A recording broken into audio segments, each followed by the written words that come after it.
Magandang araw mga kaibigan. Bigyan natin ngayon ng reaksyon ng mga pahayag ni former Governor Chavit Singson. In-interview siya ni Katunying at napakaganda yung mga pasabog niya tungkol kay BP Sara at kay PBBM. Yung mga usapan bago nagkaroon ng eleksyon noong May 2022. Kinumpirma ni Manong Chavit na talagang presidente na si BP Sara na ngayon. Kanya na ang presidency noong 2022 kung ginusto niya. Taliwas ito sa sinasabi ng mga kongresista na ambisyosa na gustong-gusto ng magpresidente. Okay? So, salamat po, Manong Chavit Singson. Pakinggan natin ito sa vlog o opinion ni Pinoy Views and Opinion. Ang mga loyalistay nito mga kababayan, nung kinumpirma mismo ni Chavit Singson, si Chavit mga kababayan ang isa sa mga haligi at big time backer sa kandidatura ni na PBBM at Sara. Kinumpirma po ni Manong Chavit mga kababayan ang sinabi ni BP Inday na kanya na ang presidency. Dahil sabi ni Chavit, totoo naman sa makatuwid mga kababayan, nangumpisal pa daw itong si BBM sa kanya na, Manong Chavit, anong gagawin natin? Lalabanan ko ba si Sara? Ang advice daw ni Chavit mga kababayan sa kanya ay maging vice presidente na lang itong si BBM at tumalima naman. Pumayag naman mga kababayan. Dahil sa tingin ni Chavit, ay Sara na ang pagka-presidente. Dahil panalong-panalo na si Sara Duterte Andyan na lahat sa kanya mga kababayan ang makinarya at suporta ng iba't ibang politiko. Kaya imposible pong mananalo ito si BBM mga kababayan. Kaya willing naman po mga kababayan na mag-vice president na lang. At yan din ang inamin ni Mangga na si Amy Marcos mga kababayan. Kaya yung nagsasabing ambisyosa daw si VP Sara Duterte nang inangkin daw niya ang pagka-presidente noong 2022 ay panoorin nyo ito. Pero bago po yan, gusto ko lang natin pasalamatan mga kababayan. Okay, so alalahanin natin si Manong Chavit Singson, siya ang presidente ng Mayor's League noong panahon ni PRRD. Kaya very influential siya sa mga mayor. Okay? So, salamat Katunying at na-interview mo si Manong Chavit. Walang tatalo kay Sara Duterte mga kababayan Simula noon hanggang ngayon. At isa iyan mga kababayan, si VP Sara Duterte katulad ng kanyang ama na pagdating sa politika, 100% ang winning rate ng isang talo mga kababayan. Hindi po nakaranas yan. Si BBM, tinalo ni Rene Robredo. Lutang ang tumalo mga kababayan. Napakalakas. Nakita ko ng mga tarpaulin president. Walang lalaban, walang isang pinakamataas. Kalakasan ni Duterte. Noong 2022 yan mga kababayan Tapos ngayon sasabihin nila ambisyosa. Nagbigay daan na nga, kung ambisyosa pa siya, tumakbo na siya, So, di ba? kapay ng vice president. Vice president muna. Pero kung magpahal si Sara, atras ka, under leverage, tutok si Sara, ikaw ang vice, protected ka na. Yan ang usapan nila ni BBM mga kababayan Dahil nagpasaklolo kay Chavit Singson mga kababayan Dahil alam naman natin na Olat si Bangag noong 2016. Kaya hindi sila pakakumpiyansa mga kababayan. Dahil takot siya mataya ulit. So, thank you, Manong. Sabi niya, mga leader, palakpakan sila. So, yun ang ginawa ko. Pahawa pa lumabas COVID. Pareho kasi silang Ilocano o ninag-nag mga kababayan. So, nakiusap ako na konting meeting lang. Pwede kong konti. Hindi lang ako regional meeting lang. Puro mayor. Puro mayor. All region. Hindi ko makalimutan sinabi ni BBM na Manong, salamat ikaw ang presidente ng Mayor's League. Presidente ng Mayor's League at alam niya mga kababayan, halos lahat ng mga mayors ay solid support kay Sara Duterte. Yan ang wala kay Bangag mga kababayan. Makinarya. Machinery. Yung machinery hindi yan katulad ng iniisip ni Pacquiao mga kababayan na mechanism, makina, andun sa ilalim ng buhangin. Ang machinery po mga kababayan ay yung mga taong gumagalaw para sa iyong kampanya. Machinery ang tawag yan, hindi po makina. Speaking of machinery, political machinery. Sa libro ni Attorney Vic, yung Kingmaker, yan ang walang-wala kay BBM pa nung maglunsad na sila ng kanilang kampanya. Walang partido na gustong mag-endorse sa kanya Ang gusto sana ni BBM, magpa-endorse siya sa Nacionalista Party, itong pinapangunahan ng mga bilyar. Wala, tinanggihan siya ng mga bilyar. Walang gusto sa kanya dahil mahirap pa i-market ang Marcos by that time.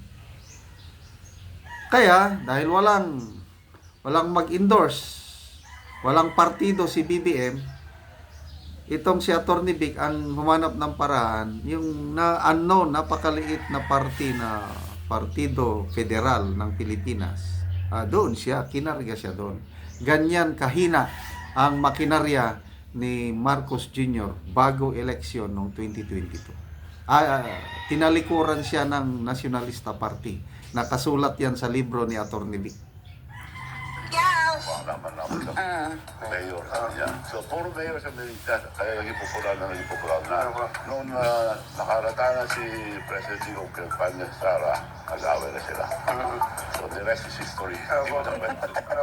Pero sayang, ang pagtama ko sa kanilang dalawa, ako nagpapit sa kanila, sama sila, pagsasama, pagkakaisa, pabangon tayong Sama-sama tayong babangag muli.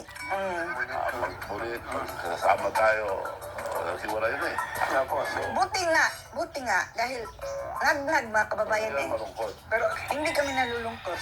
Actually, mga kababayan, masaya kami na at least hindi sumama si Sara Duterte dyan sa mga bulok, mga kababayan. So, ulitin ko lang yung pagkaintindi ko. Sa tingin nyo, kung tumakbong presidente si Sara, kanya yan? Kanya! Oo, nung Natural! araw. Oo, natural. 100%. Kaya kumitin kami lahat eh. Apo. Committed sila lahat, mga kababayan. Siya ang presidente ng mga mayor sa buong Pilipinas. Committed silang lahat. So, tama ba yung sinabi niya na the president was mine? Already. Oh, Yes. in 2022. Tama. Tama ba? Oh, see? Opo. So, yung Mga loyalos tayo, sino ngayon ang ambisyoso? pong nangyari, tumakbo nga si BBM na presidente. Tinuloy-tuloy na lang. Tinuloy-tuloy na lang po. Ano po ba talaga ang plano? Tumakbong presidente si BBM, tapos... Hindi, kahit ang plano lang. Hindi, See? Si BBM, vice na ang plano dahil alam niya, mga kababayan, matatalo na naman siya. For the second time around, ni Sara Duterte. At kahit pa nga siguro, mga kababayan, kung hindi siya nambudol kay Sara Duterte at tumakbo siya ng vice president at iba ang kanyang katambal, ay mahihirapan ito si BBM kay na Soto. Tapukan, delikado pa nga siya kay Kiko Matsing Pangilinan, mga kababayan, dahil Marcos kung hindi nila binudol ang mga Duterte, mga kababayan, hindi yan mananalo. Never. ibig sabihin po, ngayong nanalo si BBM, si Sara, ang talaga bang intensyon nun pagkatapos ni BBM, si Sara, 2020. Yan naman talaga. Yun. Ganun po ang... Yun ang usapan. Ang usapan. Tapos, mga kababayan, Okay, so klaro na yan ha. Si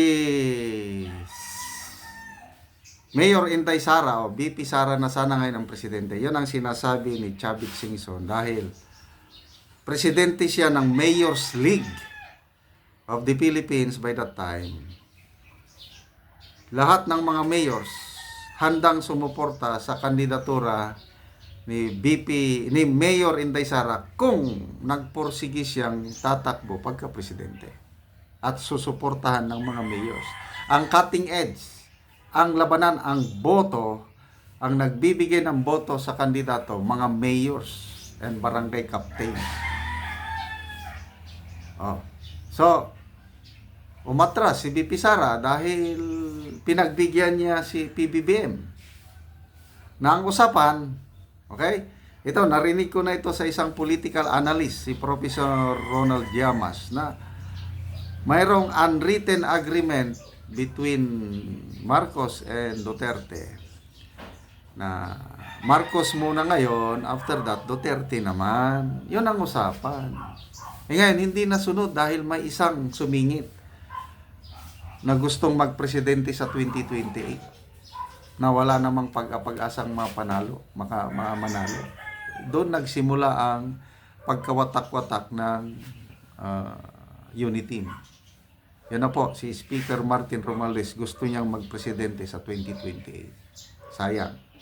ayaw na nilang papalitin dahil gusto nila, mga kababayan, manatili na sa pwesto habang buhay kagaya ng kanyang tatay. At nakikipag-connivance kay mga kababayan, tambalos-los. Oh. At nung tinawagan ko na si Inday Sara, maraming salamat Manong, pero hindi ako tatakbo magsira ng posisyon. Next time na lang.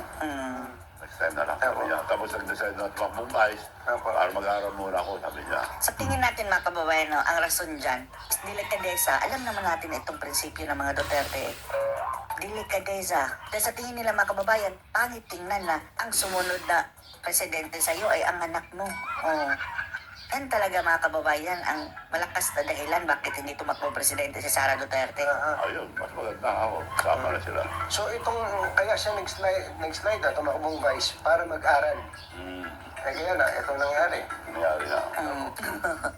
At isa pa mga kababayan, So, very clear ha. Hindi ganid, hindi ambisyosa si then Mayor Inday Sara. Feeling niya, hindi pa siya handa maging presidente. Kaya hindi niya pinilit kahit mananalo na sana. Kasi tatay mo presidente.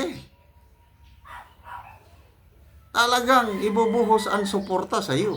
Kaya lang, yun na nga, delikadesa, sabi ni Pinoy Views in Opinion. Ayaw niya na tatay niya tapos siya ang susunod anak. Ayaw niya yun. Hindi pa siya handa. Mag-aral muna. So ngayon nag-aral. So nag-aral siya in a very hard way. But then, I tell you, maganda itong testing sa kanya, yung ginigipit siya, ini-impeach siya, pinapailan siya kung ano-anong kaso. That will make her a very good president by 2028. So, laban lang. VP Inday Sara, kaya mo yan. See you in Malacanang 2028.